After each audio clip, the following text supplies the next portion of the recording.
very beginning, because before a person knows right from wrong, and we're talking about behaviors and things like that, and feelings and emotion, before they know how to regulate those things in and of themselves, then a parent will be there to kind of regulate and help them understand it. Will help them set that boundary for them at first. But once they get to an age, the Bible calls it the age of accountability, where you come to know who Christ is, you can make your choices between right and wrong, those types of things, then the Holy Spirit is going to be there to regulate that child to say, you know what, that's right and that's wrong. And as parents, I think that the better we teach our children, because like even with our nephew, he is super smart, strong, and has a lot of energy. And the Lord is teaching me how to teach him how to regulate himself. Yeah. It's like, well, what's going on? Are you mad? Are you angry? Are you sad? What's the emotion that you're feeling right now? And teaching them that, because if he can learn to do that when he's little, as he gets older, it won't seem so foreign to him. Because a lot of times people, I always say, whatever you don't talk out, you're going to act out. Oh, absolutely. We don't teach people to walk down the street with your emotion. What is it? You ain't always mad. Sometimes you may be scared. Sometimes you may be anxious. Sometimes you may be depressed.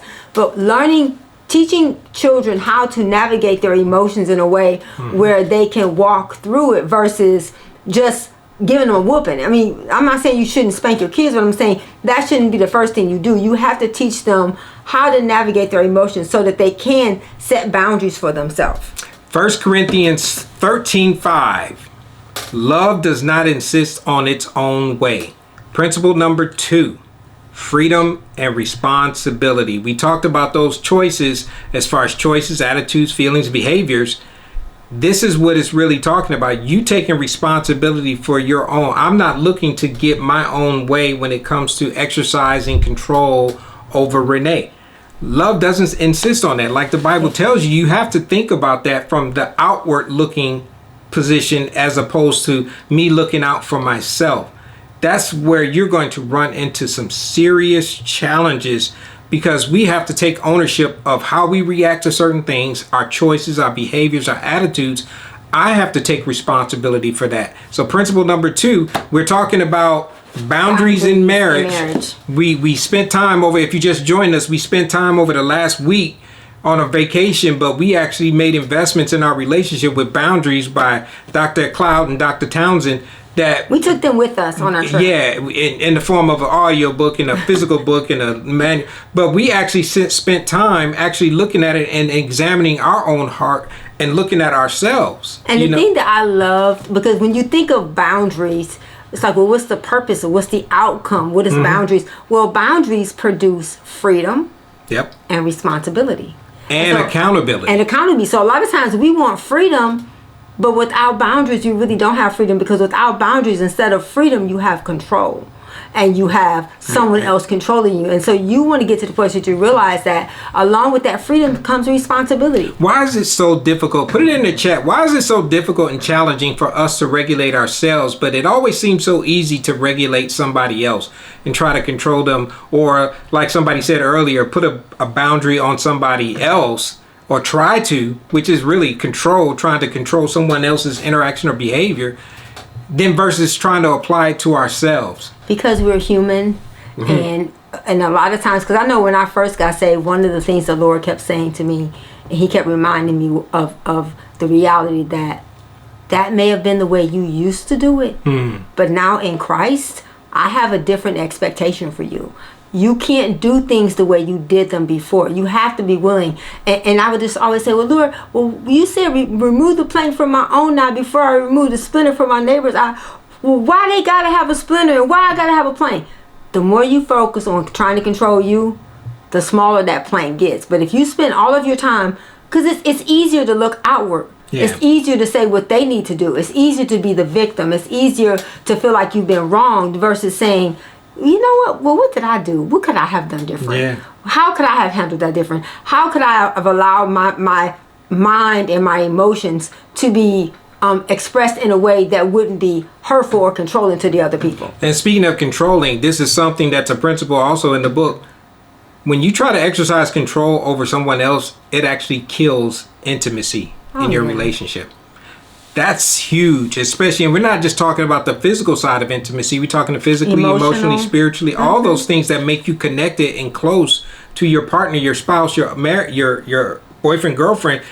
That intimacy, when you try to control or exude control over someone, just think of it that way. You're killing the intimacy in your relationship. And I'm smiling because so many times people let you see the affection and they allude to the sexual intimacy, but these are the things that you have to do in order for that to continue to stay relevant and to be rekindled in your relationship, because it is nothing more sexy to me than a man that's saying, you know what, I gotta work on that. You know what, it's very attractive to me to see a man want to do something better for himself and accept responsibility and not feel like everything is someone else's fault. Gil talks about the blame thrower. How many of you think it's sexy for a man to be walking around with a blame thrower? A blame thrower is where you turn on this thing and it's everybody else's fault. Everything, you don't accept responsibility for anything. There is nothing. That's a blame thrower, not a flame thrower, a blame thrower.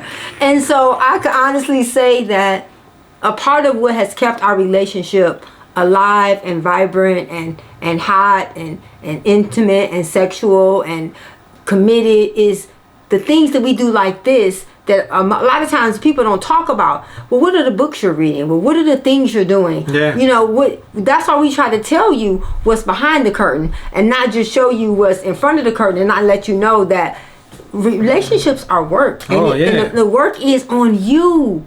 If you would make focusing on where you need to grow and change. One of the things I put in my first book was, when I learned to control myself, everyone around me changed. Matthew 7:12 says, so in everything, do unto others as you would have them do unto you. That's simple. That's a real simple principle. We tell our kids that thing. We treat people the way you want to be treated. It comes in different variations, but the principle is basically saying respect other people. But also, this is something, principle number 3, respect the boundaries of your partner, your spouse, your significant other, whatever definition you want to attach. Yeah. And like I gave the example about yelling at me. You don't want to start off with, you can start off with, hey, if you're yelling at me the next time, that happened once in our relationship. Yeah. When we first got started dating, and I don't know why this just popped into my head. We started, when you don't really know the person when your first couple dates, you're still trying to get to know them. You still don't know all. You don't know what my boundaries are. Yeah, that's a good way of putting it. I don't know what your boundaries are. You don't know what mine are. Or my past. And we got into a discussion, and I think Renee was I'll let you tell that part. She was just getting loud. Oh, you know when I was cussing you out? Yeah. Oh, he always brings this up, y'all. Well, I'm not. It's because we're talking about a boundary. Yeah. Well, I grew up in a cussing, yelling home, and I did not, in that sense. And it's funny because even though I grew up in a yelling, cussing home, and I yelled and cussed, Gil was like, he said, "Please don't talk to me that way." And calm, and he was really super calm. And it made me feel like this big. And I wasn't trying to make her feel bad. I was just asking her. It checked me. It regulated me. And I wasn't trying to check her, y'all. But the thing, and then I realized my love language is words of affirmation.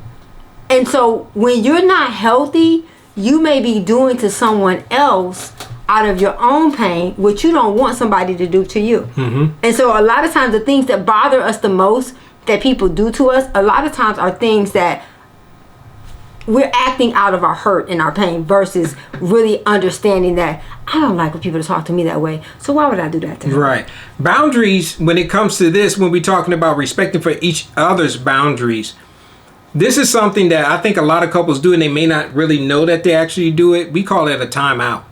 That's respecting another person's boundary. That is an actionable thing that you can do. Let's just say you're in the midst of a heated disagreement and things are not going well. You can say, babe, I need a minute. I need time to step away, because I want to really communicate what I'm saying. And I'm like, no. I want to talk now. Nope. I want to talk now. And then that's how things escalate. Because if he's saying he wants a timeout, and I'm like, no. I want to talk now. Come on, let's talk now. The roles may be reversed, where the guy's like, no, we're going to talk about this. We're going to talk about this. We need to get this out. Like right now. That is a disrespect for that person's boundary. And it only is going to escalate, because I'm telling you right now, I am at a hot point. And instead of letting me cool down, or instead of letting him or her cool down, you want to put gasoline on the fire, and then you wonder why things are so explosive. Yeah. Boundaries are there to protect you and to keep you safe. And if you don't respect them, that's making the other person not feel valued, not feel seen. And that's just taking the time out to where you step away and say, babe, I need an hour. Go for a walk, go for a drive, go for whatever you got to do, go to the gym, whatever it takes for you to get your head clear so you can rightfully hear and see what's really going on in a relationship or what's causing the conflict. That is what it's really all about. But the key to that is you have to come back at the appointed time. If you say an hour, don't come back till tomorrow saying I'm good now. No. And I can't decide how long. I can't tell him you got 30 minutes. Yeah, it doesn't work that way. But you have to have that mutual agreement to say, you know what, if we ever get into a point, this is a boundary, this is what it looks like, we're giving you actionable things. Babe, when we get into a heated discussion and you need to take a minute or I need to take a minute, how about we give ourselves an hour or 30 minutes, whatever time you guys agree upon. You'll learn that as you get more mature in your relationship, that time gets less and less and less. Mm-hmm. Well, you just say, hey, I need 30 minutes or an hour. I'm going to walk away. And during that time, that's for you to really process what's really going on. Why are we at conflict? What is it really? What's really bothering me or bothering us that I need to articulate? Because hopefully you want to resolve it. Nobody wants to stay into conflict when they're going through some difficult challenges. You want to resolve it. That's the end goal. In order for it to get to the end goal, you have to be clear about what's really going on, what's really bothering me. So I can articulate that to Renee and say, hey, babe, this is what's bothering me. When you did A, B, C, D, this is how it made me feel. Mm-hmm. You notice I didn't say, nah, you always doing that and you get on my nerves and you make me sick. Remember that? I didn't do that. I said me. Mm-hmm. I use I statement. I use me. I kept it here. I kept it over here. Mm-hmm. This is when you did that. This is how I felt. Mm-hmm. Obviously, it more than likely was not her intention. Maybe it was, maybe it wasn't. But all I can tell her is how it made me feel. And what you need from me. Yeah, and then once you do that, you have to really give that other person the opportunity to say, you know what, I'm going to give you your time. That goes back to respecting each other's boundaries. Principle number 3, boundaries in marriage, to where you say, you know what, I'm going to give you your time. Do what you got to do. But as long as we come back to get to resolution, that's the end goal. And if you're a now person, like me, I'm a now person. I process really fast. Write what you feel down. Because sometimes when you process fast, sometimes you can process wrong. So write it down first. Write down what's really bothering you, what's the concern, what boundary was violated, or what need went unmet, or what promise was broken.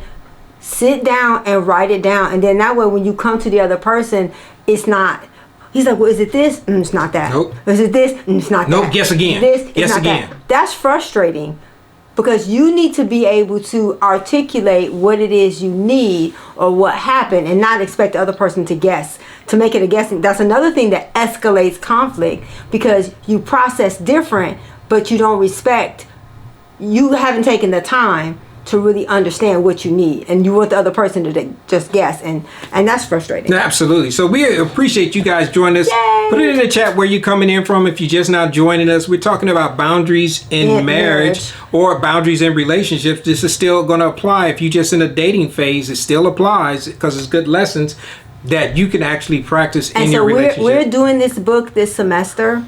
In our small group. And so we would encourage you all to join us, not necessarily physically join us, but to get the book and go through it, because a part of this is that these are the things that healthy couples do, and if no one is sharing it with you, you're not going to know. Right. I think it's unfair to expect for someone to be able to pass a test and you didn't even give them anything to work on, anything to focus on. And so even with the books that we have written, I even see a lot of this stuff in the books that we've written. It's like, oh my gosh, so that's where that came from. So that's why it's important for you to be careful about what you watch, what you read, who you listen to, because it's shaping your values, your views. It's shaping who you are as an individual. One of the things we put at the very beginning, we asked a question as an icebreaker. Put it in the chat, or you can put it in the comments if you're watching this later. What is a boundary that you set up in your relationship that has worked for you?